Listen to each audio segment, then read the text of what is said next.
Greetings folks, welcome back to my little corner of the library. Today on the show we're going to be taking a bit of a departure from our normal programming and talking about something a little bit different. As far back as I can remember, I've always been fascinated by sculpture. And it's not just in terms of an artistic appreciation, but because every time you see a statue, there is a story behind it. People wanted that statue made, people wanted that figure represented, artists wanted that figure created in just that way to express something about what they're representing. And one of my favorite stories is that of Augustus Saint Gaudens' Standing Lincoln, or Abraham Lincoln the Man, the original of which resides in Chicago's Lincoln Park. There are replicas in Mexico City as well as Parliament Square in London, as well as smaller models in various museums around the country. Now, one of the reasons I love this statue so much is not just the subject matter or an artistic appreciation, although I appreciate both of those things, but because the story behind it is so cool. Mostly because it's in fact two stories.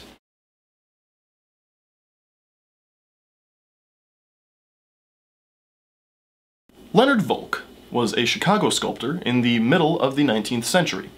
Now, Volk had had his education subsidized in Rome by his wife's cousin, one Stephen A. Douglas, who was an Illinois senator, fiery orator, rival of Abraham Lincoln, and proponent of the Kansas-Nebraska Act. In 1858, at the time of the famous Lincoln-Douglas debates, Volk was working on a statue of Douglas, and had ridden down to Springfield on Douglas's special train. It was in Springfield that he met Abraham Lincoln. Lincoln was actually familiar with Volk's work, saying, "Oh, I hear you're the one doing the statue of Judge Douglas." Volk replied, "Yes, that's me. I would love to do one of you as well if you could come up to Chicago and sit for one." Lincoln replied he would be more than happy to do so the next time he found himself in Chicago. Fast forward to 1860. Abraham Lincoln, in the early part of the year, is in Chicago arguing a case, which Volk reads about in the local newspaper. He approaches Abraham Lincoln, reminding him of his promise several years ago to sit for a bust. Lincoln remembers Volk and says he would be more than happy to do so. He is in town through the week. When Lincoln showed up at Volk's studio the next morning, Volk said the first thing that we should do is to make a life mask of you. Now, the life mask was a popular artistic tool in the age before photography or computer simulations, and while many of them exist of many notable persons, the process might not be very familiar. Volk's son would later write in a magazine in 1922 about the Lincoln life mask, "Some readers may not be familiar with the process of making a life mask. The sitter, or as one may more fittingly say, the patient, being duly resigned to his fate, has his face anointed lightly with oil. The hair about the temples and forehead is then carefully matted down with clay or lard, sometimes the parts being covered with oiled silk. The plaster of Paris is then mixed with water in a bowl until it becomes the consistency of thick cream. The patient being covered with a sheet to keep the casting confined to his head, the plaster is poured on his face by means of a spoon, until it is completely covered, with the exception of the nostrils and eyes. The plaster soon sets or hardens, incidentally becoming quite hot, when the sitter enjoys about a half hour of discomfort and apprehension. Once the plaster is thoroughly hardened, it is gently freed from the face and an accurate mold is obtained. This is allowed to become perfectly dry, and liquid plaster of Paris is poured into it, and when this in turn becomes hard enough, the outer mold is chipped away. Being destroyed, it is called the waste mold. But now the cast, a perfect reproduction of the face, is revealed." Volk declines to mention in his wonderful description of the process of making a life mask that the reason that the nostrils weren't covered is because they had straws inserted into them so that the sitter, or as he says, patient, could breathe throughout the process. Now, when Volk first told Lincoln about the process for creating this life mask, Lincoln said, "Okay," or whatever the 19th century version of that would be. But he ultimately agreed, sat down in the chair, had his face covered with oil, a stocking cap over his head, straws shoved up his nostrils, and plaster coating his face. He sat there for about an hour, until the plaster hardened, at which point Volk attempted to remove the mask. I say attempted because it did not come right off. The problem was that Lincoln's jawbones were a little bit higher than the average person's, and as a result, the stocking cap that he was wearing didn't cover all of his hair around his temples. As such, some of the plaster dried into it. Lincoln stood up, motioned to Volk that he would handle taking the mask off himself, gently leaned over, and tugged. Some of the hairs in his temple actually came out along with the mask, causing Lincoln's eyes to water, a story which Volk would later relate with some little embarrassment. Lincoln would later describe the process as being anything but agreeable. Now, Volk had his life mask, Lincoln would return to the studio a few times over the next several days to sit for the sculpture, but ultimately, at the end of his week, had to return to Springfield. Volk made an appointment with Lincoln for May 19th at 9 a.m. to call upon him at Springfield to make plaster casts of his hands to use for the statue. Thus, Volk was on a train from Chicago down to Springfield on the evening of May 18th. 1860. Also occurring on the evening of May 18, 1860, in the Wigwam, a large temporary structure set up in Chicago by the Republican Party, the party nominated for president one Abraham Lincoln, Springfield lawyer. When Volk arrived at the Lincoln home, 9 a.m. on May 19, 1860, he was shown in to see Lincoln and said, "Mr. Lincoln, allow me to be the first man from Chicago to congratulate you on your nomination." Lincoln said, "Thank you very much," and shook Volk's hand. He said, however, that there was a problem with making plaster casts of his hands that day. You see, since the announcement of the nomination, Lincoln had basically done nothing except shake hands, having shaken over 1,000 of them in the previous 24 hours. Thus, his right hand was considerably swollen, painful, and much larger than the left. Volk thought for a moment and said, "Not to worry, we can have you holding something, a cylindrical object, perhaps, to simulate holding some sort of a document." And Lincoln said that will be fine, and looked around for something that he could improvise for such an item. Lincoln, upon hitting on an idea, left the room, left the house, and walked out back to his woodshed, where Volk later heard the sound of sawing. Lincoln came back with the end of a broom handle, which he was whittling to make a nice, even surface.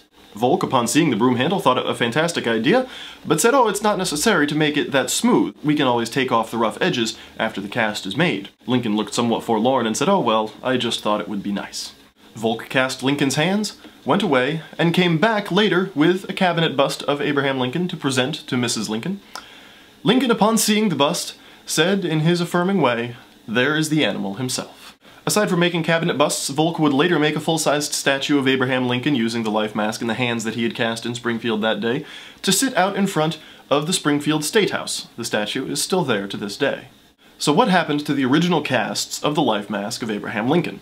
Well, Volk later gave them to his son, who was named, by the way, Stephen Douglas Volk. Douglas Volk, an artist in his own right, later made friends with a man named Wyatt Eaton, who lived in New York City, to whom he gave the original casts.